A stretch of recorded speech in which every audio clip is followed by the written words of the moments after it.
Welcome back to Garza Gaming Channel. Today we have a very special video today. We're going to show you a first look at Clidodhna. So hey man, is this god going to live up to the hype or is she going to be a dud?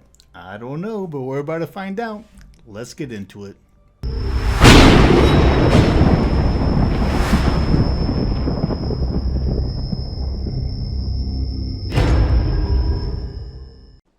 Okay, so here we go with our first look at Clidodhna. Now, Clidodhna is a very unusual type god. She's almost like the polar opposite of Alquan, where Alquan is a mage that pretty much works like an assassin. Clidodhna pretty much is an assassin that pretty much works like a mage. Her 1 through 3 have very long, or her 2 and 3 have very long ranges, and her 1 pretty much works like a cone attack, kind of like Cerberus, as you're going to see in this video. Before we get too far into the actual physical mechanics of it, let's take a more in-depth look at her abilities, right? So obviously her passive is she can go through walls. Now, one of the most important things to remember when you're going through walls is the fact that the longer you stay in the walls, the more you're actually going to be taking damage. You're going to be taking a damage tick. And then also keep in mind that if your health is below 25% health, you're not going to be able to actually take advantage of this passive. So that's good to know. And also that if you're crippled, you know, slowed or what have you, we're not going to be able to go into walls. Now, while inside the wall, for every 5 seconds after exiting, so you know, once you actually exit the wall, you actually can gain 10% physical life still. So keep that in mind. What is it, for up to 5 seconds after you exit the wall. So that's pretty cool. That's pretty cool. So her basic attack is pretty much 2 quick attacks and then a cleave at the end. So that's pretty good. It does a one times, and then 1.5 times damage on the 3rd swing. Now her first ability, Banshee's Wail, right? It's a small cone, like I said. It reminds me more of like a Cerberus 1. And when she screams, she actually has what is it, 3 dots? Yeah, damages. It hits 3 times, right? So it does, you know, it hits, and then the final hit actually does more damage, and it actually applies a silence. Now keep in mind that this is a cone attack, so it looks like you're going to be able to actually silence more than 1 enemy, which is going to be very, very OP, I think. So her second attack, Flickering Vision. So this ability here is going to have an initial bolt that it goes straight and almost explode. Well, it explodes into a small AOE, kind of like a Morgan Le Fay's number 3, right?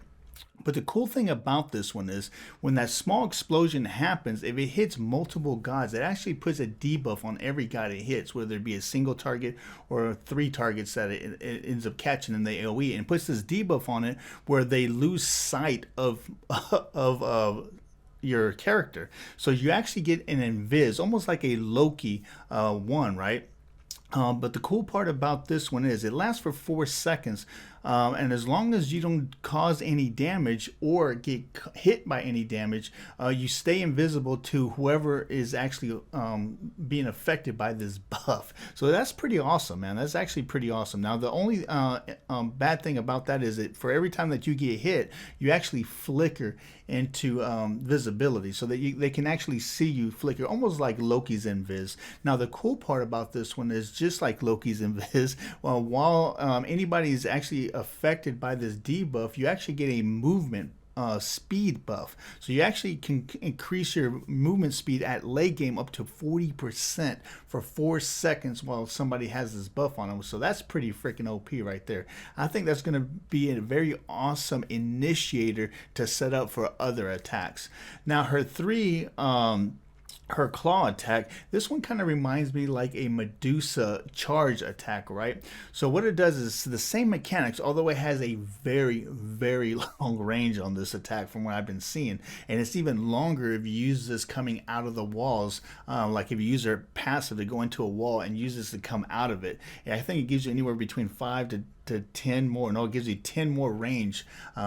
So with not using it regular, it's 45 range, whereas using it out of the wall is 55 range. So that's a pretty long dash, man. So this can be used for two reasons, right? One, to sneak attack and ambush coming out of the wall into an enemy. But if you're getting chased down, you know, to go into a pillar or a wall in an arena, you know, get your bearings and then, you know, shoot out just that much further closer to your base if you're trying to get away from for a bunch of enemies, right? Especially if you're just caught out and you're getting triple team or quadruple team, right? So that could be, I mean, that attack in itself has a lot of possibilities. And then we go into her alt, right? Now the cool thing about this alt, it kind of reminds me of like an Alpuk, but only smaller. His alt, but only in a smaller scale, right? But the main thing you need to remember about this attack is it's a 2-charge attack, and what that means is you can actually cast it twice, right? One right after the other.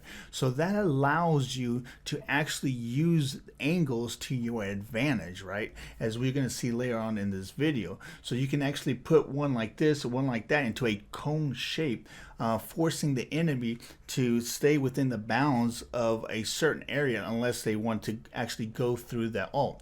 Now the alt has an initial attack that does really higher damage, does high damage, and then consequently with all the ticks it does lesser damage, right? So the initial bang of it is what's going to do the most damage, and then the every hit after that is going to be a lot less, obviously.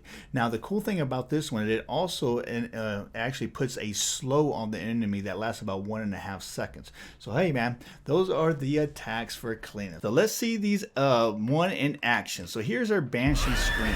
As you can see, she has 3 ticks and ends up in that slow. Which is probably going to be pretty cool for team fights, right?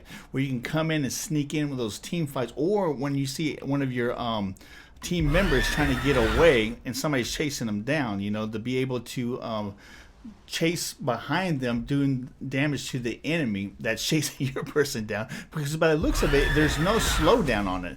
And that's the cool part about this. Even though she's an assassin, as you know, if I was trying to move forward doing her swing, she has that movement penalty. But one thing I've seen about her one, there's no movement penalty on it. You still move at the same speed, at least it seems that way, right? So it's almost like Loki's 3, where he keeps catching it but it doesn't slow him down there. So that's going to be a very awesome ability. Now her number 2, like I said, is like a Morgan Le Fay 3 in the way it goes all the way at the end and then has a small AoE. And as you can see, you see that little like smoke around the enemy. That means that they have that debuff on them, so you're invis to them is for 4 seconds while that debuff is active. Now the cool part about that is, as long as you don't take any damage or do any damage, you actually stay invis. Alright, and the cool part about that too is it can be placed on multiple targets. So if you at the very end catch 3 targets, you see how they both are affected by it, or all 3 of them are affected by that same debuff. So you actually go instantly invis to all 3 of those players. Or you can actually follow it up with the number 3 and get the heck out of dodge if you're trying to run, or actually invis them and then sneak up behind them with your Banshee well, and then, you know, do more damage and then get the heck out of the dodge. So there's so many different possibilities with this kit that's just mind-boggling, man. I mean, my mind is just constantly churning at the various different things you can do, man. This is God's going to be a lot of fun by the looks of it. Now her number 3 is very similar to Medusa's charge, where Medusa charges and it ends up in a claw, right? This character actually has a longer charge. She can go up to like 45 units, right? But the thing is, at the end, instead of having that stun, she actually has a claw attack that does real heavy damage. So she comes in and boom, she finishes off with that claw attack, right? Now, one thing to remember about this claw attack is the fact that while you're shooting forward, you do damage to anything that you pass through. And then at the very end, where it fans out, that's where she ends up doing the claw attack. So as you can see right here, if I initiated right here, I did damage to everybody in that row, and then I ended up doing a claw attack to the last 2 targets. Now, one cool thing to remember about this attack, though, you can actually initiate it again or right-click out of it, and as soon as you do that and cancel it, it applies that claw attack, right? So say I just wanted to claw attack this person that's about right here. So what I can do is initiate it and then close it out real quick. And she charged through the first guy and ended up clawing the last two, the second and third guys you saw. So that's pretty cool, man. So you're not actually stuck, having to go through the length of the actual attack. Now, one thing also to keep in mind for her ult now, right? Her ult is a dual attack type ult, so it can be cast twice. So that is huge, man. So what that means is you can actually cast it right here and then cast it right here and almost cause like a funnel type attack where there's a team fight. If the enemy goes left or right, they will catch that initial heavy hit of your ult, and then consequently the ticks, which actually slows them for 1.5 seconds every time they get hit by those ticks. Right, it keeps refreshing until they get away from there. Now, one thing to keep in mind is you see the dagger that's right there. It has the countdown. That dagger has the same countdown as the cooldown on my ult, right? And you see how there's 2 spaces on that dagger. I don't know if they mentioned this in the Hirez Reveal of this guy. I don't remember it. But one thing I found in playing here in the jungle training, is that what that knife is, you see how there's 2 portions of it. You got the front portion and the back portion that's getting filled up. What that means is the front portion is your ult first charge. Your back portion of the knife is your ult second charge. As you can see, when it filled up the first part of the knife, the countdown started again. So what that means is, depending on your cooldown reduction, your ult is actually going to have a double cooldown. So it's going to go into cooldown twice or single, depending on how many times you use or how many charges you use for your ult. So as you can see right here, I'll use 1 charge of my ult. It only used up half the knife, and it went into a 33-second cooldown. Now, obviously, my 4 is not going to start cooling down because I still have a charge there, but it tells me on that little counter above my knife that I still have 22 seconds for my second charge. So I can actually use a charge again. And as you can see now, it still goes off the initial countdown that was finishing off my second one. But as soon as that one is done, it's going to go to a fresh recharge on my second charge of the ult. So you see right there, it's going to finish it out, boom, and it went back to that 35 seconds again. So keep that in mind. That's why you have that knife there on the left-hand side. But yeah, man, and then her passive, obviously, you can go into the walls, as we saw in the reveal, right? Now keep in mind that you're going to keep getting damage applied to you that stacks. So the longer that you're in the walls, the longer you're going to be taking, the more damage you're going to be taking, right? Initially you go in and it takes a little bit of damage, but then that debuff starts stacking. So the number of per second of damage you're going to be taking is going to start increasing the longer you're in the wall. So keep that in mind. And also, if you're below 25% health, you're not going to be able to go into the wall, right? Now, one cool thing about going into the wall is it doesn't take that long. It's about a 1.5 second delay. And then you can actually use this charge attack of it. Now, the charge attack coming out of the wall gives you longer range than if you used it normally outside the wall, right? The cool thing about that is you can actually use her number 3 to do ambush to targets further on, or you can actually use it as an escape mechanism, right? So imagine that this is one of the pillars in Arena. You can actually go inside of it. You're getting chased down, you're triple team. They're going to be waiting for you to come out. They don't know which way you're going to come out, and all of a sudden, boom, you come out this. You come out this way. I didn't mean to ult. Or yeah, you can actually ult, stick that rift right there, and then shoot out. And keep on keeping on. So they do try to give chase. They're going to end up taking that rift in the back. So that's pretty cool, man. This kit has so many different possibilities that saying that there's any one combo is there's just no way. There's so many different combos you can use depending on the situation you're in.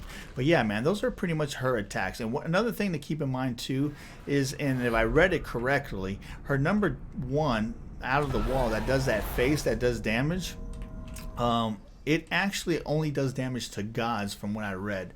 In the description of the attack, it said that it did it against gods, not against minions and gods. So we're gonna have to see how that works once she actually comes out. But those are pretty much her attacks.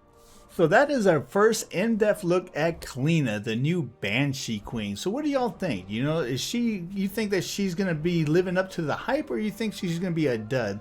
Me personally, I am really looking forward to this god, man. Her kit is just so versatile. There's just so many different combinations you can do depending on the situation that you find yourself in. And having that mechanic of being able to go through walls is just going to cause so much havoc in arena, man. So I'm really interested to see just how versatile this guy's going to be in arena. But hey, man, that is Clidodhna. Now make sure that you stay tuned for Friday. I'm actually going to reveal my build for her. I actually have been messing around in arena all morning, and I think I have a really good build for her. So look for that video coming Friday. So again, for all y'all that haven't subscribed, please subscribe. I'm Dark Garza, your OG on the GC. See you next time.